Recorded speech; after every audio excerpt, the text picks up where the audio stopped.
Shalom Godly Family, yuk kita nikmati teh hangat. Teduhkan hati, hadirkan semangat. Firman Tuhan hari ini terambil dari Rut 1 ayat 19 sampai 20. Dan berjalanlah keduanya sampai mereka tiba di Betlehem. Ketika mereka masuk ke Betlehem, gemparlah seluruh kota itu karena mereka. Dan perempuan-perempuan berkata, "Naomi kah itu?" Tetapi ia berkata kepada mereka, "Janganlah sebutkan aku Naomi, sebutkanlah aku Mara, sebab Yang Maha Kuasa telah melakukan banyak yang pahit kepadaku." Godly Family, hampir setiap orang menyukai kisah yang berakhir dengan happy ending. Dan akhirnya mereka hidup bahagia selama-lamanya. Berbicara tentang kisah happy ending, salah satu kitab yang berakhir dengan happy ending adalah kitab Rut. Walau kitab ini berakhir dengan happy ending, namun kitab ini diawali dengan kisah yang menyedihkan, yang dimulai dengan bencana kelaparan di tanah Israel sebagai bentuk penghukuman Allah terhadap bangsa yang tidak lagi takut akan Dia. Di awal kisah, kitab ini memperkenalkan kita dengan tokoh-tokoh seperti Elimelek dan kedua putranya, Mahlon dan Kilion, yang harus berakhir dengan kematian di usia yang terhitung muda.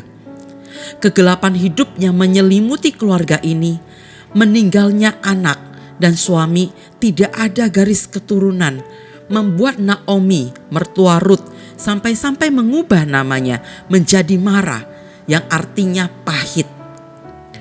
Namun di tengah semua penderitaan, di tengah rusaknya orang zaman itu, tangan Allah tidak pernah berhenti bekerja dan menyentuh kehidupan Naomi.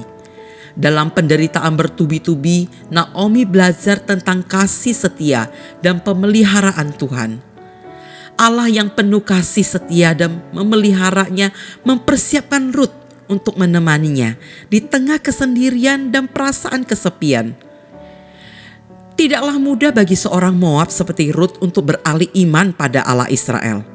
Orang Moab dididik dengan ketat sedari kecil untuk menyembah ilah mereka. Mereka punya iman yang teguh terhadap Kemos. Ketika Rut memutuskan berbalik mengikut Allah Israel, hal itu sungguh-sungguh lahir dari kedalaman hatinya. Melalui penderitaan yang dialami keluarga ini, Allah mau menyatakan diri dan memakai Rut sebagai alat kemuliaannya.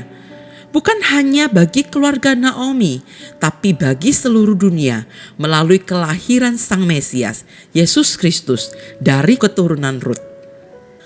Godly Family, peristiwa pahit berubah menjadi manis ketika Rut bertemu dengan Boaz. Dan bagaimana Allah memakai Boaz untuk memelihara Naomi dan Rut.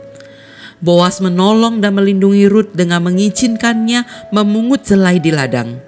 Ketika Rut berbaring di kaki Boaz, Boaz tidak melakukan hal yang tidak senonoh terhadap Rut. Boaz malah memilih menjadi seorang penebus bagi keluarga Elimelek dengan menjadikan Rut sebagai istrinya. Dari kitab Rut kita belajar bahwa sekalipun hidup ini sangat gelap, Tuhan sumber pengharapan itu ada dan berdaulat. Dan Dia bukan hanya ada dan hadir dalam hidup Rut dan Naomi. Dia juga ada bagi hidup saudara dan saya. Dia telah menebus kita dari kegelapan hukuman dosa. Pemeliharaannya akan selalu tersedia bagi kita. Pemeliharaannya tidak hanya dinyatakan ketika keadaan baik-baik saja. Di tengah penderitaan yang terjadi, tangan Tuhan yang penuh kasih itu tetap akan selalu memelihara kita. Mari kita berdoa. Terima kasih Engkau telah menarik kami dari kegelapan menuju terang-Mu. Terima kasih untuk pemeliharaan dan penyertaan-Mu. Pekakan hati kami untuk terus melihat kebaikan dan pemeliharaan-Mu. Amin.